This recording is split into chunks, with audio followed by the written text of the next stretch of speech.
Welcome to On the Edge with April Mahoney Brains. Here, this is the spot where the conversation is pointed, the guests are sharp, and the responses are never dull. Welcome home, Brains. There's only one requirement to hang out on the edge, is that you open your big brain and close your small mind. Did you bring your thinking caps? It's time to put them on, because the conversation starts now.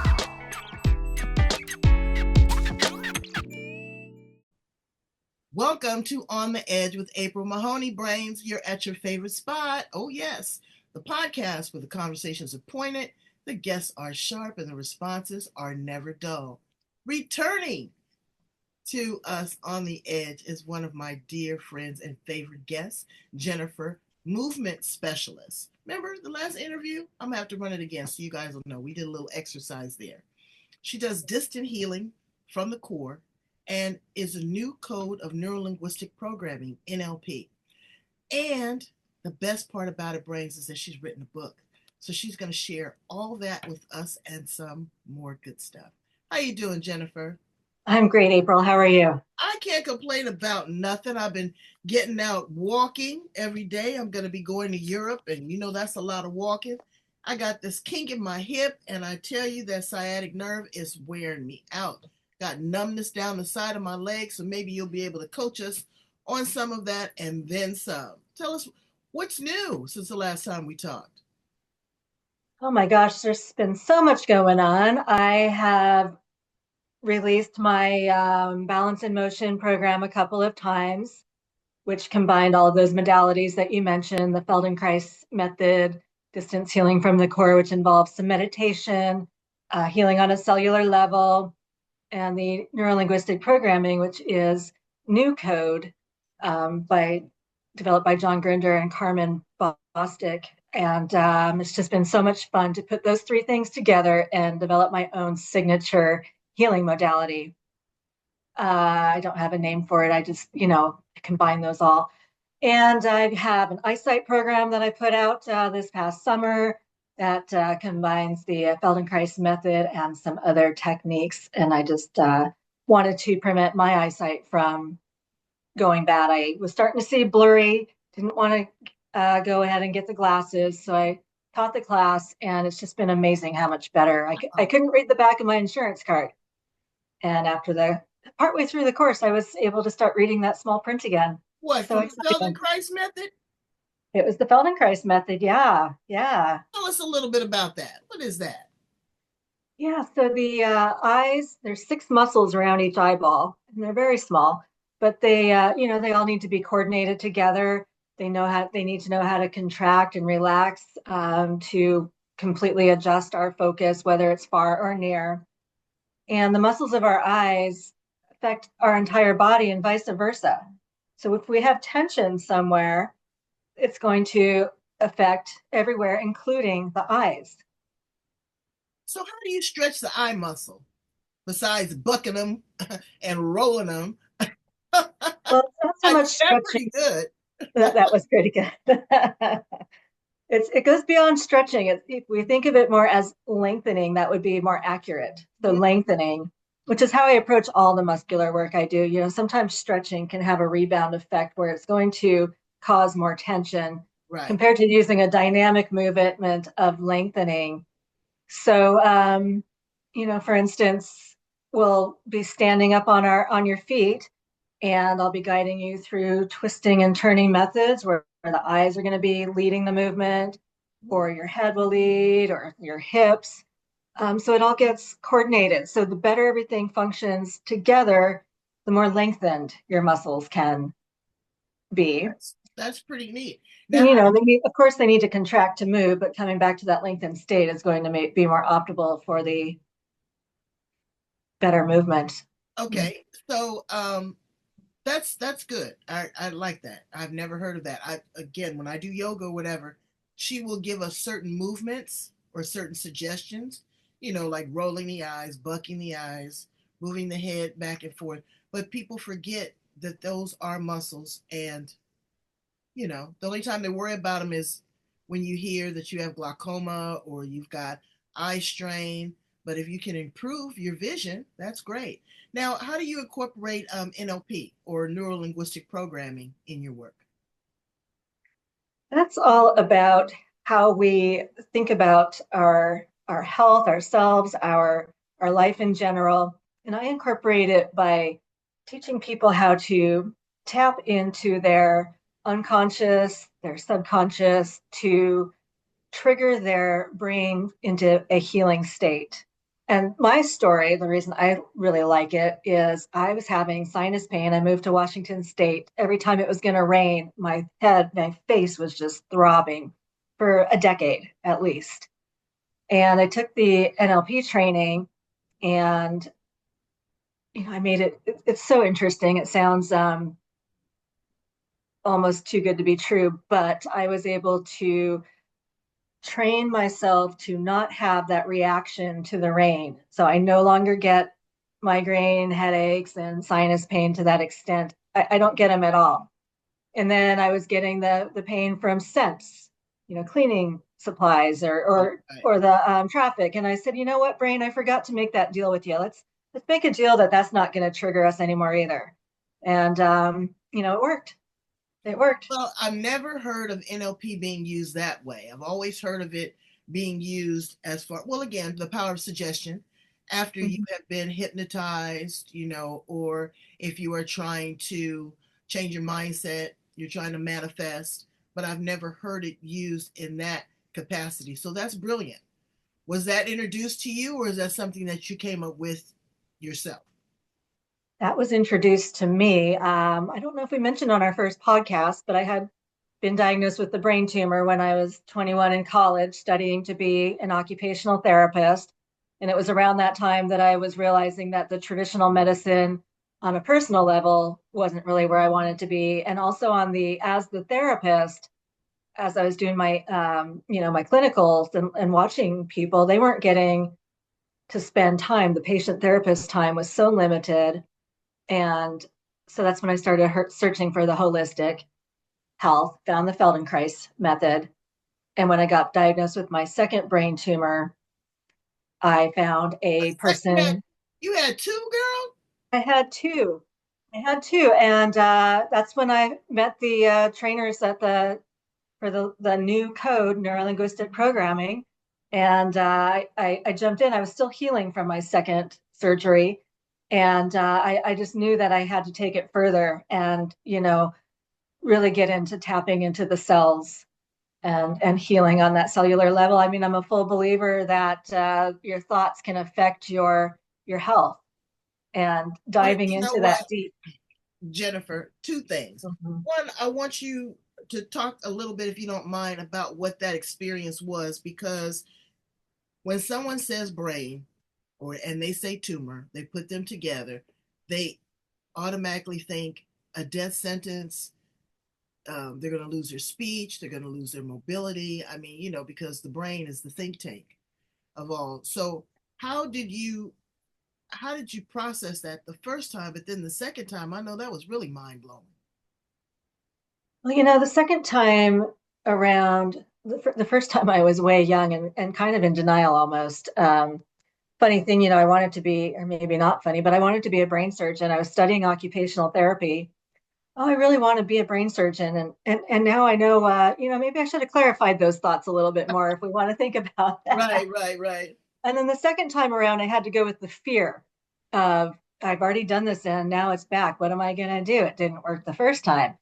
Mm. And the NLP really helped me to sort out my fears so that when I went into the second surgery, I was really mentally prepared and determined afterwards that keeping up this mindfulness that I have and this conversation that I have with myself to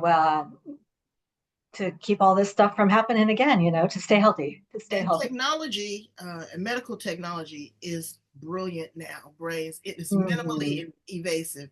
They probably did not have to do the scarring and the cutting down the neck, or that traditional surgeons would have to do. They can do it with little cannulas, with That would have been nice. They can, not for me though. It was too deep. But they were able to go over the scar from the first time, which was great. And they had the little stimulators so they could tell which parts of my brain were lighting up, and it was great. That I did it at a university, where they were top notch. Right, So right. yeah, So yeah, now you progress and you say, I'm going to pour into other individuals. I'm going to continue this zone of genius. And now I'm healed. And so you started going into the different type of body movement and exercises that we did before. But in addition to that, you decide to write a book. Tell us a little bit about the book. Do you have it there with you? I do.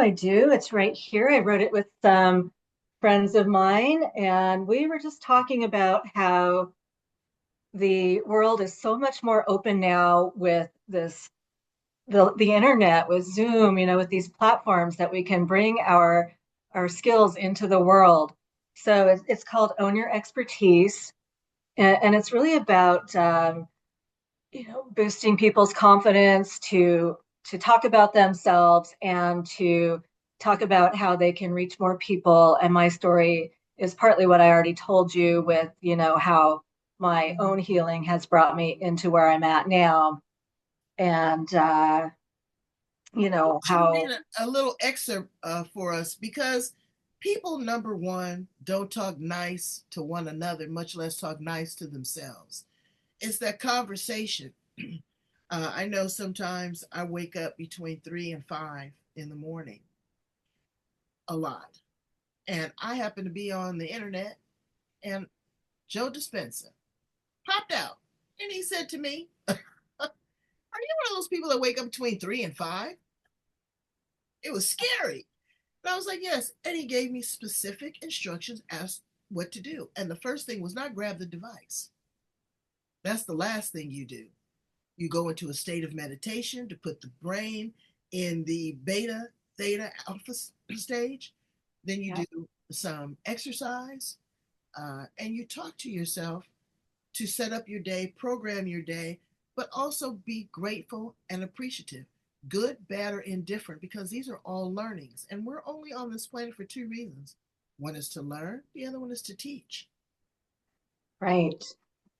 Yes. And I actually teach the sounder sleep system. Mm. So some advice too for that would be to practice getting into that state during the day. Maybe you already do that, but if you get there into that theta, the beta theta, slowing down the brain several times throughout the day, then you're going to be more likely to tap into it, when you really need it, when you're awake during that 3 to 5 time. But But I people, love Joe Dispenza. Joe's great. he is great. He is great. His voice inflection is powerful too. But Yes. it's just that constant loop, that's in your head. Right. It is so hard to shut down the monkey mind. And so Yes. I found that doing some stretches, just some basic stretches, getting the blood flow before I get into the bed at night, um, doing a little exercise. I'm getting a little better at this, but I'm pretty bad at eating. So I'll eat something, then I'll lay down. But then you get the acid reflux and all that other stuff is going on. Give yourself some grace, give yourself some time and some space in between these activities to allow the body to adjust. And then, people are really into intermediate fasting. You have to be careful with that. Yes. Depends upon your health conditions. If you're diabetic or whatever, consult with your doctor. But even with that, it made perfect sense. You eat for 12 hours, give the body time to rest. It's constantly working if you're constantly shoving something in there and not moving it around. So, read us an excerpt of the book because I'm excited about that. And we've been waiting for that for a minute. That's great. I love it that you're experimenting and finding out what works for you. That's just Yeah. perfect. Perfect. Perfect. Well, the place I opened wasn't the NLP, it was the Feldenkrais. I had a little excerpt pulled out here that so as the certified Feldenkrais Method practitioner, which is a movement specialist, a somatic educator, I discovered that I became very present. I could see what was going on with others more clearly, and the experiential process with my own issues helped me see the hopelessness in my clients, and I had the expertise to help them. My love for this work and its positive impact on my own life inspired me and excited me to help others lead a more comfortable life. that pretty much sums it up. I just love sharing this work and the other, trainings that the other modalities that I do. I just Well, love to share it with people and see the healing go on right in front of me and, hear the success stories. It's fabulous. let's incorporate the energy part because you said that you are also a shamanic practitioner, shamanic practitioner, or Um, no, not quite. Although the woman who did this training, that does the healing from the core, okay. does have some shamanic background. So, she's probably passed them along. But during the lockdown, I did the training and we did it from a distance. So, you don't have to touch somebody to heal them. You can do it from a distance. And I use my energy hands. It's all, permission of would you like energy hands? Where would you like them? How is my touch? And it can be a silent treatment of just supporting that person. Hmm. And that could be all the person needs. Other people like to talk, and, things come up in the body when you start talking. It's all that somatics again, it blends in. I'm holding their heart, for instance, and something comes up, and oh, now I feel that in my belly. And I say, would you like a hand there? And I just provide that support.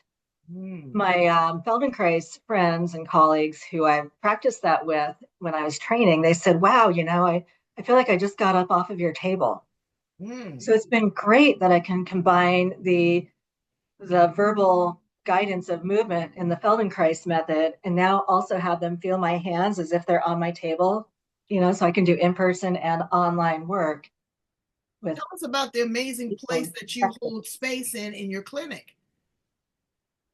Yeah, I'm in Washington State in Tacoma, and I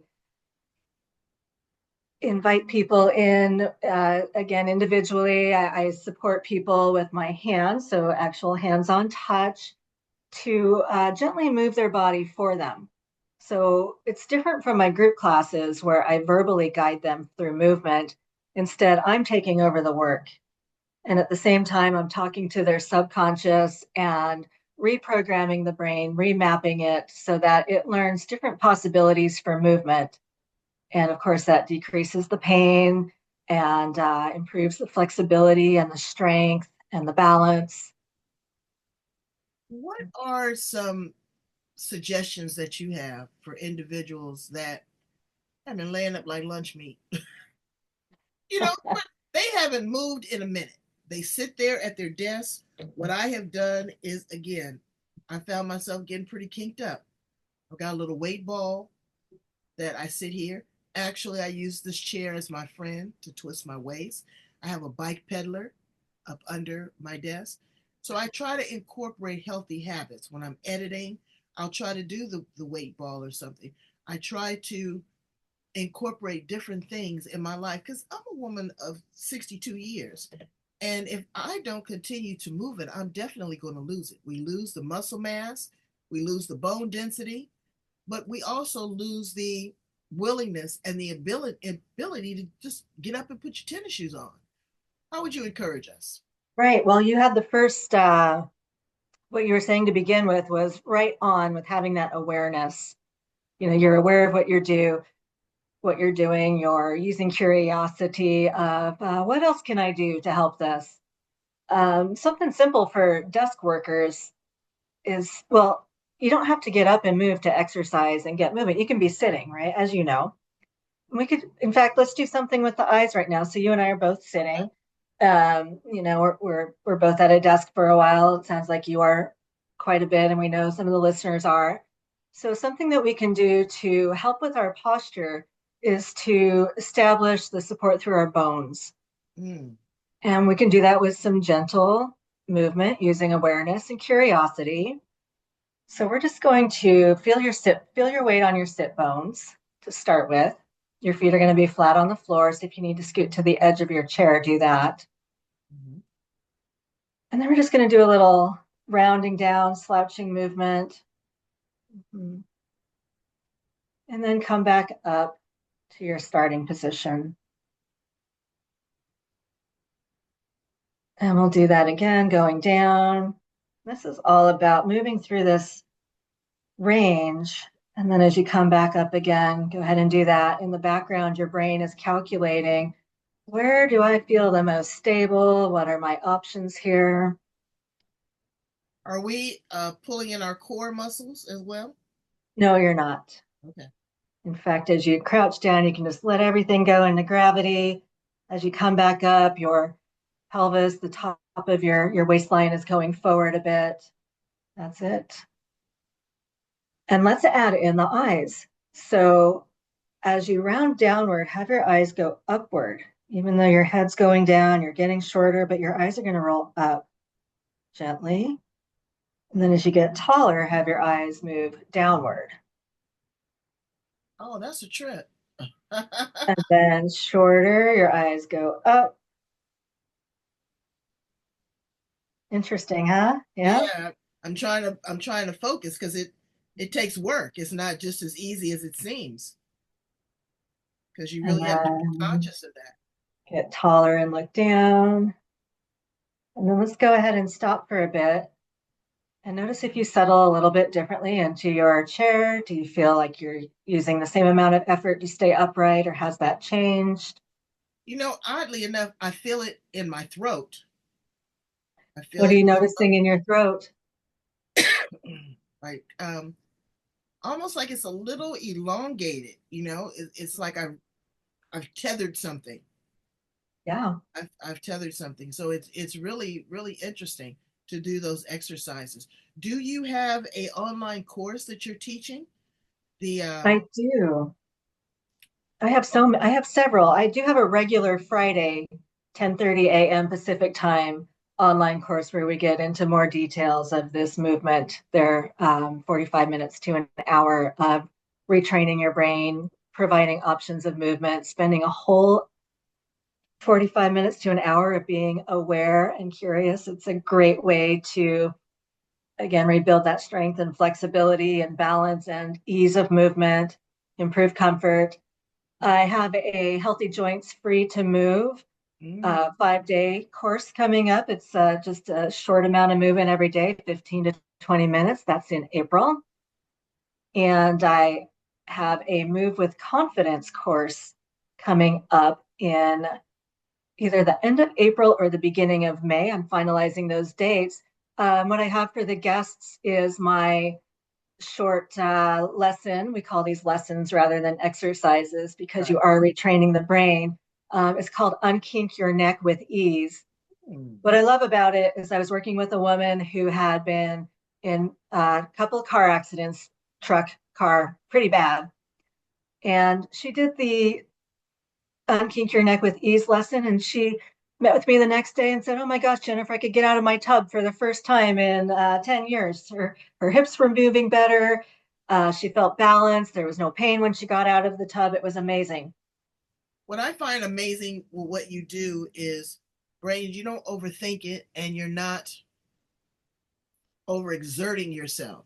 These are very loving, gentle movements. Also speaking to the body, saying that, you know what, we are one and we are engaging. We're trying to get better. We're trying to get more flexible. We're trying to change our circuitry. It's not just about this hardcore going in and lifting all these weights and being on the treadmill for an hour, being on the elliptical for an hour. If you can do all of that, good. But everybody can't do that. Well, even better if you can do that with awareness and paying attention to how you're doing it, not getting so repetitive that you lose track and start getting sloppy and causing damage. So, I love the combination of the movement practice, the Feldenkrais, and the and traditional exercise for sure.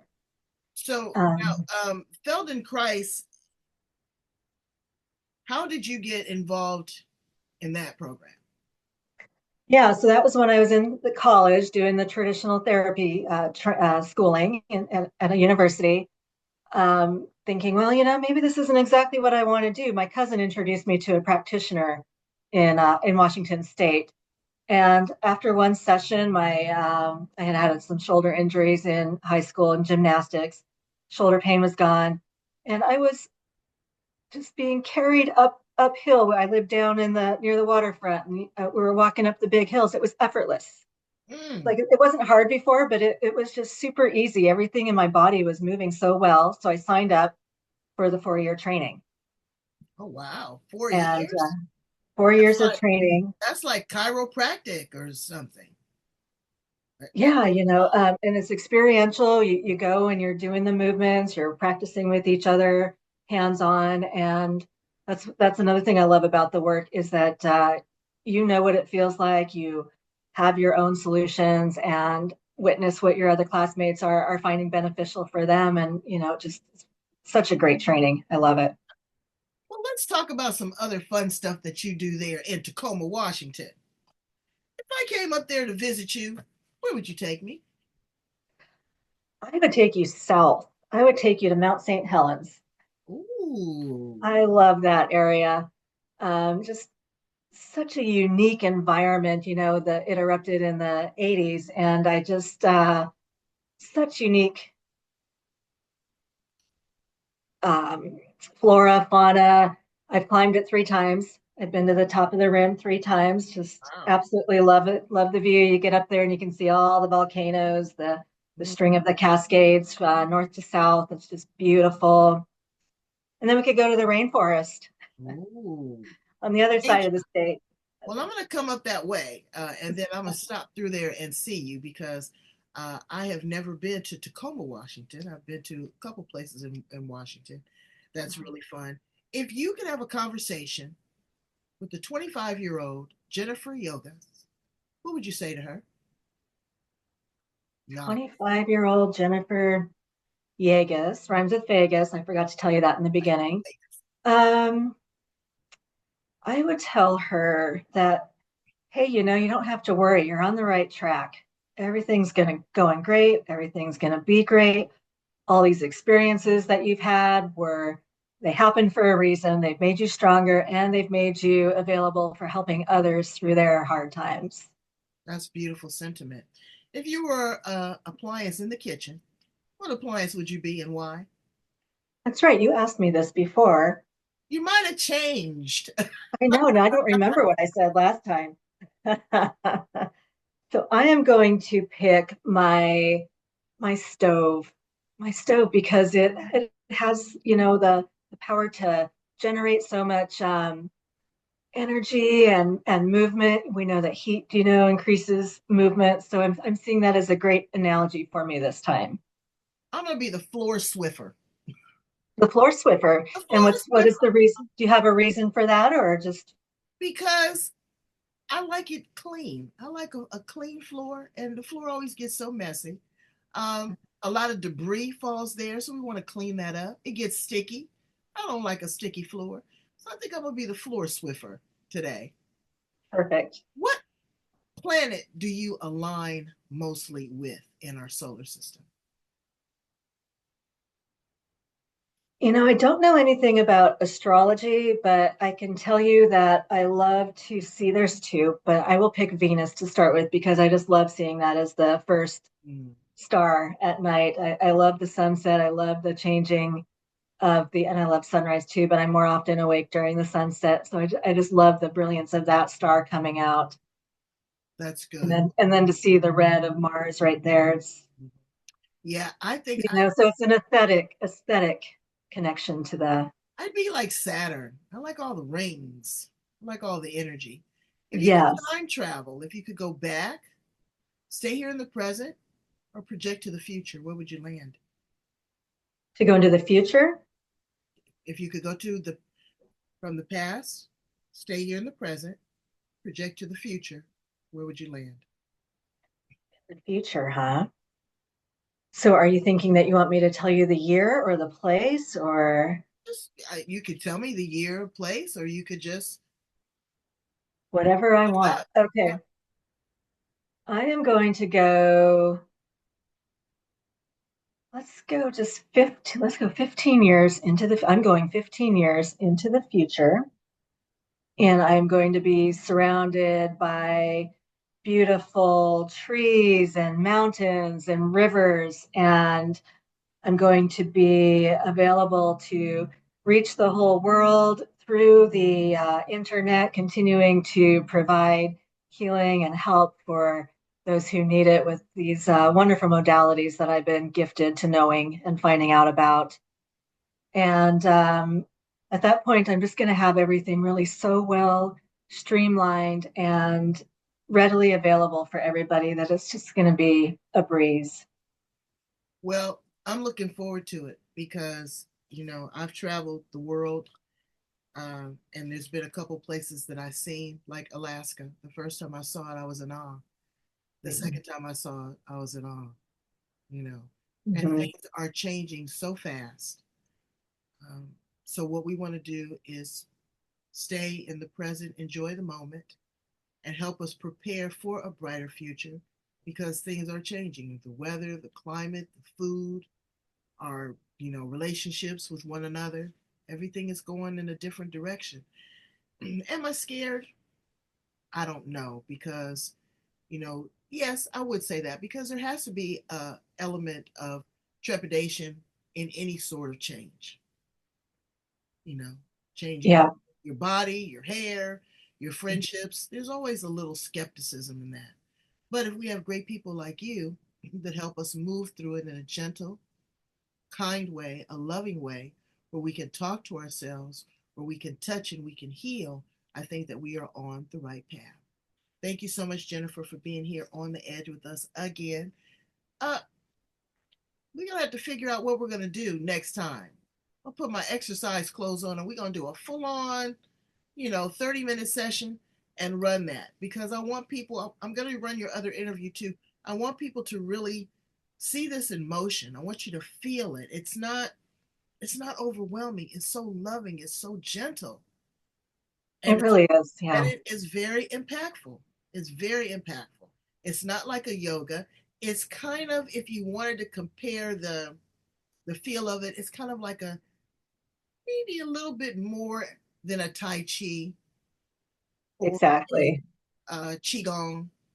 It's a little bit Mhm. more than that, but it's along that same line. And it's Yeah, we could along that tie all line. those three together and add in the learning element and the nervous system connection even deeper. You got it.